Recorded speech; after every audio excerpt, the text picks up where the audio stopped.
Hey there. For over 25 years, I've been on court face to face with high performance athletes, and I've seen all sorts of mental hurdles and mental obstacles. I hate to see it in them, and I don't want to see it in you. So that's why we're here. But of all the things that I've seen, probably learned helplessness is the worst. So let's hit that one today, shall we?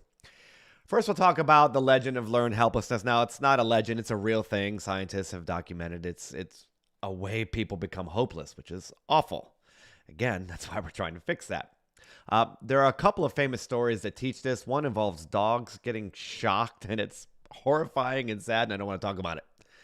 But another one that I've heard, may or may not be true, but it's basically the same thing, is that years ago, some scientists asked a group of students to be a part of an experiment. And in that experiment, they put them in a room, big room, and said, I want you to solve this problem for several hours. Okay, so whatever the problem was doesn't matter. They're working on it. And after a while, they kind of made progress. So it's like, hey, do we have to be in this room anymore? So one of them got up and checked the first door, and lo and behold, it was locked.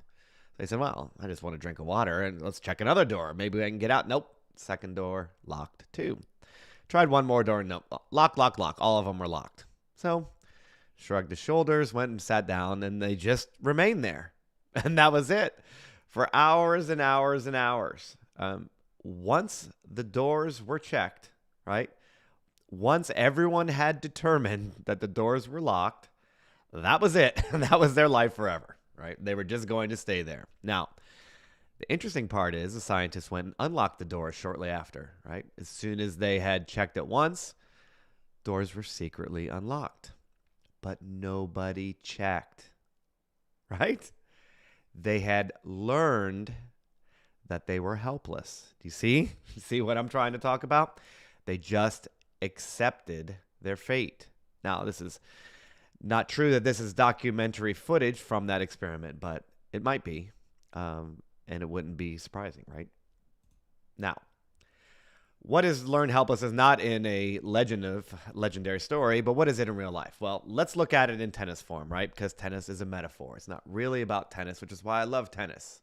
There's so much more going on. All right. But here's something I've seen over and over and over again, and here's how to fix it. All right. In tennis, learned helplessness is the stroke that doesn't work and yet has been the same for years. And you can tell that. First time I see someone, you can see, ooh, that stroke is strange, and you can tell it's been that way forever. I mean, they'll tell you, but you can also tell yourself, right? And what you'll notice is it's a very strange grip, like a grip that has no chance of working, and it's very weird results, right? It's a weird grip that misses, and clearly it's going to miss, right? It is almost as if it was designed to miss. And it's consistent. It misses over and over and over again. Poor design repeated over and over and over. But that consistency, that's the giveaway, see? So you ask them, right? I see this. And I'll just ask them, say, so Freddie, why do you hit your volleys that way? And here's the answer. And here's where you know that learned helplessness is afoot, right? They say, or Freddie says, I've always been bad at volleys. Oh, wait a second, Freddie. That is absolutely not true. No one is born with bad volleys, right? It's ludicrous. But Freddie believes it. So what really happened? Well, someone, somewhere, when Freddie was just starting out, whether it be as a child or as an adult, someone told him after he had just innocently tried a volley, well, you're just not good at volleys, Freddie. And then they probably just walked away and went and got in their phone or whatever that is they did, right? It was a throwaway comment from probably a throwaway coach. But Freddie took that untrue blanket statement as fact. And that was it. And that's why that same weird stroke existed in the first place. And that's why it stays the same way with those poor results. Now, if he wasn't experienced or good at volleys, but he was investigating the subject, right? The results would be different. He'd try this grip, he'd try that grip, he'd miss it long, he'd miss it short, right? You can tell he was on a journey, an investigation. It would constantly be different. But that's not learned helplessness. And that's not a problem. What we see in Freddie and all the others like Freddie is that it's not different and there's no journey. It's a learned fault, cemented, that creates helplessness. It is a fake belief that sets up a brick wall on potential joy or excellence or success. It just puts up a brick wall, and that wall never leaves. They learn to be helpless forever, which is awful, right? That's why I wanted to talk about it. Well, how do we get out of this? How do we get out of this terrible, terrible spiral? Well, the first step is to say the magic words. It's my fault. Now, Freddie didn't create this by himself, although it can be created by yourself. We can create our own learned helplessness, but almost always in the tennis case, someone else created it with that throwaway comment that's garbage.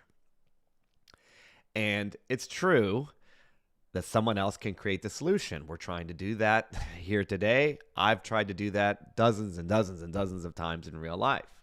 Okay? So in that regard, something external caused it, and there is something out there external that could fix it. But the problem is nothing will happen and no one will take the solution unless Freddie takes the power back. Okay? If I offer Freddie the solution, but he still feels helpless, doesn't matter, right? But if Freddie says, listen, it's my fault. I created this brick wall and now I want out. That's different. Instead of saying, I'm bad at volleys, it needs to be, I don't know how to volley, but I can fix it. That is a massive change.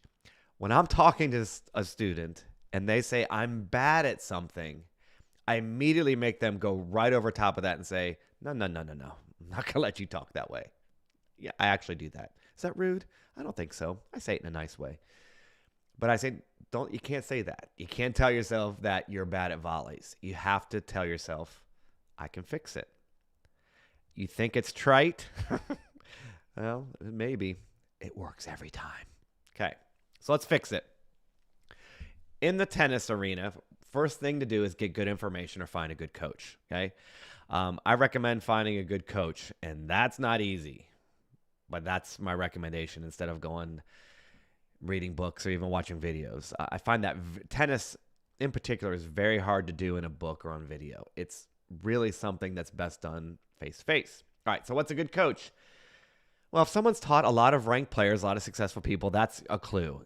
Can they be great and teach a lot of people and be terrible? Yes, it happens. I've seen it. But it's a great place to start. Chances are you'll be okay. Or maybe even better, get with your coach and say, my volleys stink.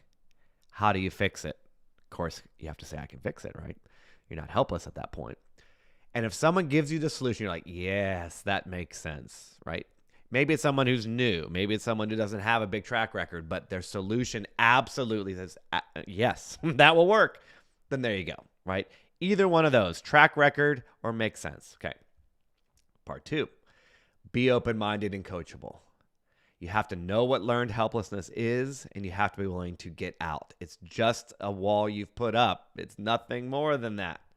If you're coachable, it's fixable. Third, get your evidence. Okay? When that volley, right?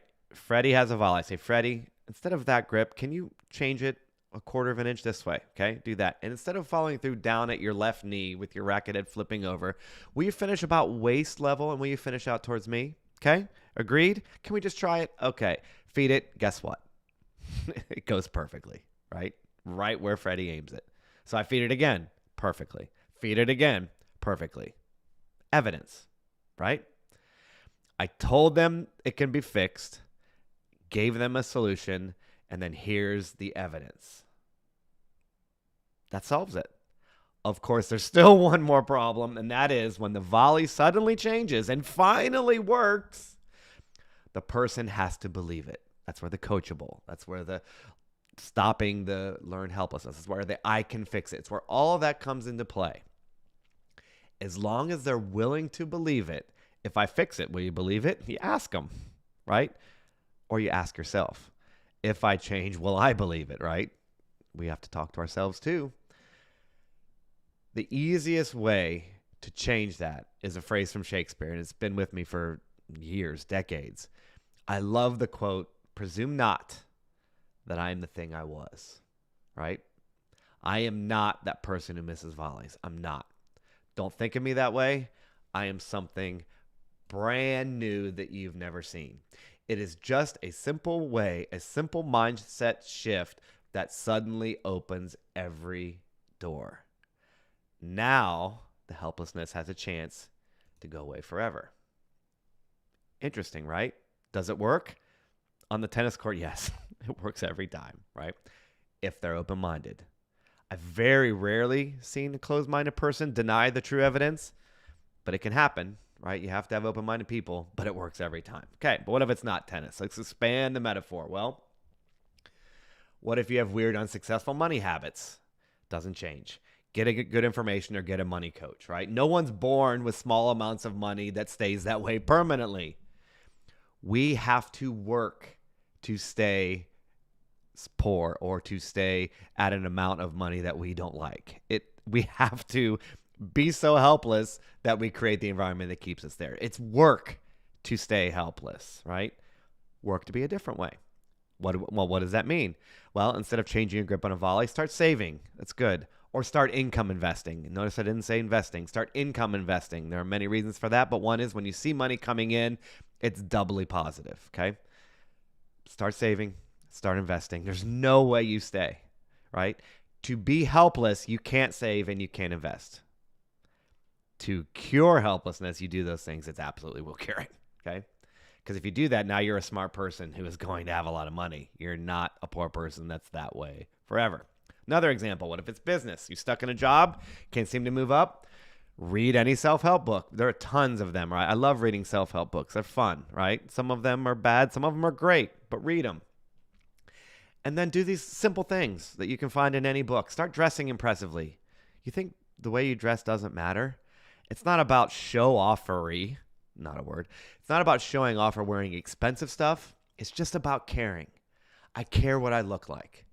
You think that doesn't matter?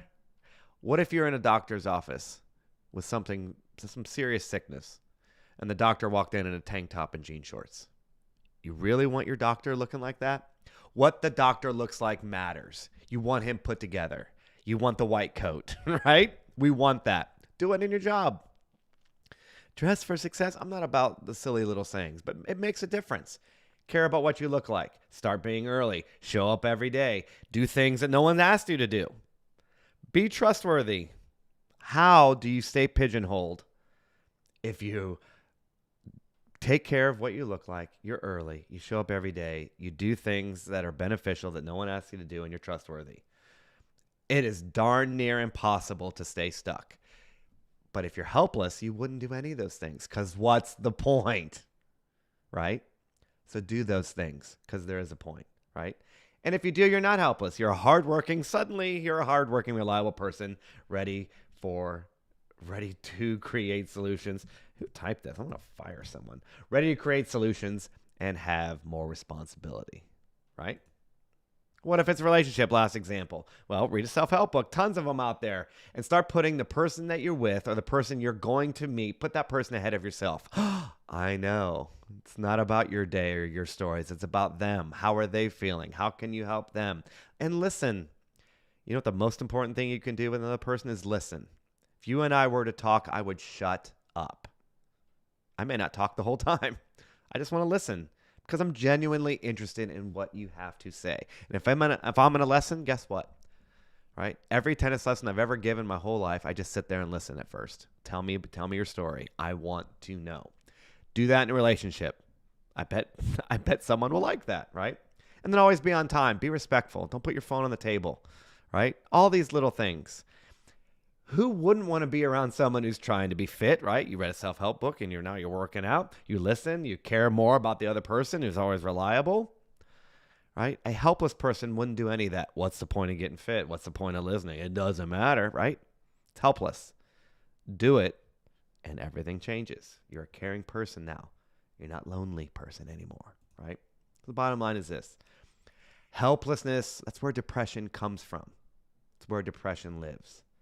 But helplessness is not automatic or birthright. It's not even genetic. I know there are some forms of depression. I get all that. I'm not talking about that. I'm talking about learned helplessness, right? It's not automatic. It is a learned thing. And guess what? All helplessness can be fixed. I've seen it with my own eyes. We can learn not to be helpless, and we can change everything. That's all for this video. Hope it helps. Love to have some feedback if you want to give it. And we'll talk to you in the next video. Bye for now.